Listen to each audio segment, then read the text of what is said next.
Girl, this the kitchen right here where people cook. You probably can't see it good. It's the kitchen, girl. And girl, let me show you the bathroom.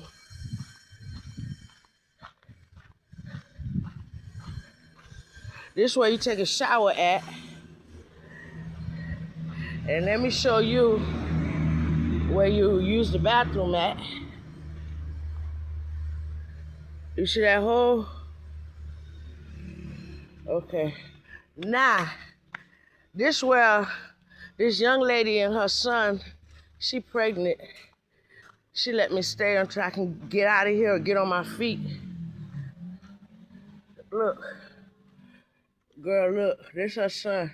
We all sleep on one bed.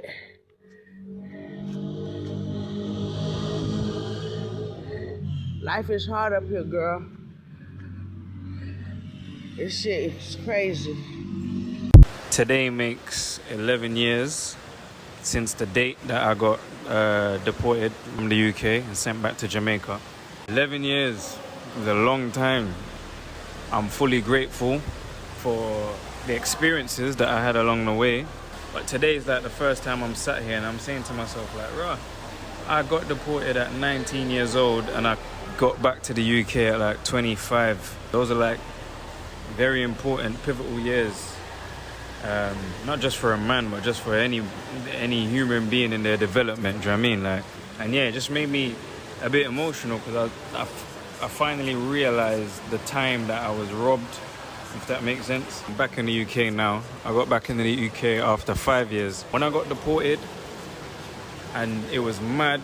I remember people on Twitter just making bare jokes, laughing at me and all of that type of shit. Yo, all I wanna know did that laugh. All I wanna know did that laugh. Yeah. So couldn't matter. I'll make it through the other side, pussy. See it there? Give God thanks and give God the glory. You understand? Enough of them are embarrassed. Enough of them can't look me in my eyes because they were making jokes about me privately. You understand? 11 years later, I'm still standing firm and I beg no one for nothing. This shit either makes you or break you, innit? Made me, still not envy nobody. Still grateful for my situation regardless of what I went through. Yeah, love and love to everybody that's supported me along the journey. Right now I'm at home and I'm reflecting on 11 years. I'm about to go and make food for my kids. Did you get it? Like, 2 brand new singles out right now. We got hella projects dropping this year. We got some special announcements coming. Like, honestly, man, it don't matter what it's looking like for you. As long as you tell yourself, say you're not lose, brethren, you're overs. Big up everybody that supported me along the way. Here's to 11 more years and beyond. Love.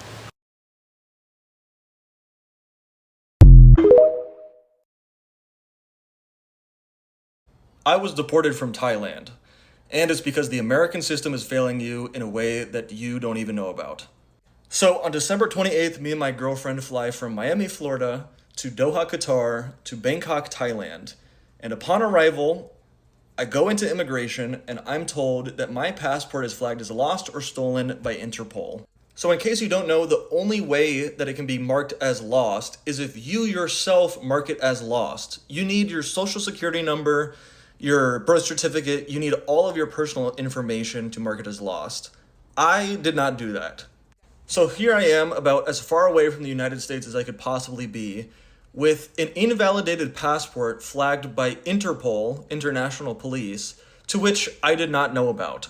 I'm then told that I am not allowed to enter the country and I'm detained until I am back on United States soil.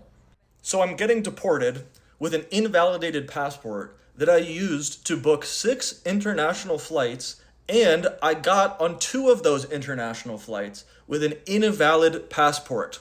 And I know for sure that it wasn't a mistake, it's actually invalid, because when we got back to the States, Customs told me that it was lost, and it was marked lost 1 month after I got the passport. So this means I didn't even have the passport in the mail yet, and it was marked as lost. But I got it, and then 6 months later, I used that invalidated passport to book 6 international flights, and I got on 2 of them. So they had no more information for me, so I contacted the Department of the State, like the department of the government that's responsible for this. And they said they have no idea what I'm talking about. They've never heard of this situation before, and they tell me to go to another department. So I called the National Passport Information Center, and in their system, it's not marked as lost. There's no problem with my passport from the National Passport Information Center. They told me that different departments handle the application of your passport, and there's a completely different department that handles whether or not it's lost or stolen. So hours on the phone later, with the only two departments of government that are responsible for this, I have no information as to what happened, except I'm told to send a physical letter through snail mail to a random government P.O. box, and maybe they'll know what's happening with me. I spoke to the airlines, I spoke to an immigration lawyer, and what I've realized is that getting on a flight obviously does not do a full check of your passport. Meaning that the only way I could have possibly known that my falsely flagged passport was flagged was to go through international immigration services in a different country. And they let me get on 24 hours of flights to be as far away from home as I possibly could be to find this out. If you're watching this, I sincerely hope you understand just how freaking dangerous that can actually be. To be totally clear, this was one of the most traumatizing things to happen in my and my girlfriend's lives. We are financially damaged. We are emotionally scarred. It was a horrible experience. However, we're back home. We're safe. But my concern is somebody a lot more vulnerable could go somewhere a lot scarier by themselves, and you would be stuck in a situation that you cannot come back from. So just as another reminder, if your passport is flagged by international police, you are still allowed to get on an international flight. This is not okay. We spoke to the airlines. They said it's not their job to check that. Why? Why is that not checked when getting on an international flight? The responsibility of an airline and our government, to an extent, is to ensure the safety of people getting on a flight. And they're not even doing a full check of your passport when you're getting on a flight. So how can they say that we're keeping us safe? So I'm not making this video to complain about what happened to me. I'm at home and I'm safe. I am making this video to spread awareness that this could happen to you, and you could have no idea that it's going to happen to you until you're in a dangerous situation. At this point, I have nobody to contact. I am resorting to emailing and sending letters in the mail to my local representatives, my state representatives, and I'm almost at a dead end and don't know what to do about it. If you or anybody that you know is involved in government or agencies or international affairs or even the airline, please show this to them, because I am literally at a loss at this point. The airlines don't give a shit about me. Every single government agency I've talked to don't give a shit about me. The people at the airport don't give a shit about me. So if you understand how dangerous this situation was for me and how dangerous it could be for you and other people, please give this a share and get it where it needs to go. Please send me a message or a comment or something. And American Airlines. Welcome back to my channel. If you are new here, this is a safe space for real conversations and about real people. So hit that subscribe button and turn on notifications so you don't miss a video. Today's topic is one that demands attention. We're listening to deported immigrants speaking openly about their financial struggles. That's like losing everything overnight: their jobs, their savings, their stability, even their ability to provide for their families. Before we begin, the views expressed in this video belong solely to the individual's future. This content is shared for educational and awareness purposes only. It's not intended to promote political bias or target any group. The goal is understanding and not division. Full credit goes to the original creators and interviewers who captured these powerful testimonies. Now, here's the reality. It's easy to debate immigration in statistics and policies. It's harder to sit with the human cost, debt that doesn't disappear, families left without income, starting over in economies with limited opportunity. So I'm asking you to do more than just watch. Listen closely, engage thoughtfully, share this video so these stories don't stay invisible, because awareness only matters if it's spread. Now let's get into it. How much money did I have when I got deported? I saw a comment in there that said something about, oh, that's why you have AC in a car when you just got deported. So before I tell you guys all that, a little bit of my background story is As some of you guys may know, I worked as a medical assistant for ICE, making $10,000 a month. And as a 21-year-old with that much money, I just ended up spending it all. Never did I think about saving. Never did I thought that I was going to be deported to El Salvador. The previous jobs I had before working as a medical assistant was McDonald's and Walmart. So I was literally living paycheck to paycheck. I never could afford anything that I wanted. So when I actually started making money as a medical assistant, I just ended up spending all of it. Never really saved, never, nothing. I would spend it on trips with my girl at that time. I would take her to wherever she wanted to go. I would give her money for the things she had to pay. I just never really saved. I would spend it on watches, shoes, chains, everything I couldn't afford before. So when I got caught by ICE and I ended up being deported to El Salvador, I realized that all the money that I ever made in the United States had gone. I had $98 when I got deported to El Salvador. Got to the point where I couldn't even afford a cell phone. And they have cheap cell phones over here, like $60 cell phones, and I couldn't even afford that. So my dad was actually the one that bought me one of those $60 cell phones, Android, and that was my way for me to be able to communicate with people and my family back in the States. And out of my whole family that actually wanted to come visit or stay here, I was the only one that did not want anything to do with El Salvador. And I ended up being the first one to come here. It's hard, but to the comment I saw that said I have an AC and a car when I just got deported. So no, I didn't just get deported. I got here 2020. I just had never actually been vocal about it, never spoke about my experience until now that I was like, I'm going to tell people what it feels like to be deported, because I remember when I got caught, I didn't know what was going to happen to me. I was uncertain about my future. I knew I was going to get deported, but I didn't know what the process was like. So I just want to share my story just in case it does end up happening to somebody else and they don't want to go through pretty much that mental breakdown I had when I got locked up. All right, y'all, what's good? For those that are curious about my new living situation, so I moved to Luang Prabang. This is where I work at. Stop by and see me. That's my little reception area. We closed right now. We're already closed for the night. Little parking area here. Spots to relax. We run a little shuttle in the morning and late afternoon to the night market. Got a little gym area right here. I've actually been working out for the past couple days.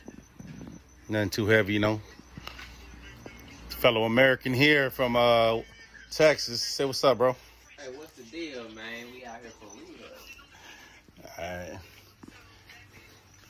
That's the kitchen area. I cook at night. Through there is gonna be our little cafe and everything. Swimming pool in the back, well, just above that little red area right there. That's some dormitories. All right. Basically got a personal bathroom here. That's dope.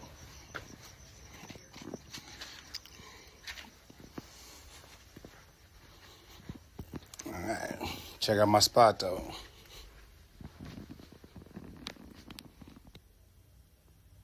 Made a little homie, you know what I'm saying? Finally hooked that up.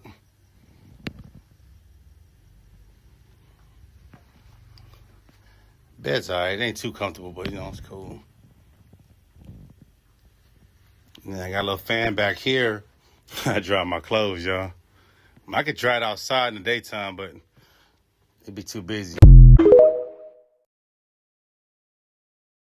The worst job you're gonna get once you get deported is a call center job. I've worked at Walmart, painted houses, scrubbed toilets for a living, and nothing messed me up more than a fucking call center job in El Salvador. The first jobs I had when I got deported was actually a call center, and I said never again. And here I am on my first day back to a call center job after I swore to myself that I was never gonna do this shit again. I slept 3 hours the day before, and I left the house at 6 in the morning because it was supposed to be a 20-minute drive from my house to the site. Bro, I got there at 7:30 in the fucking morning and I was supposed to be there at 7. I almost said, fuck this, man. All for $700 a month.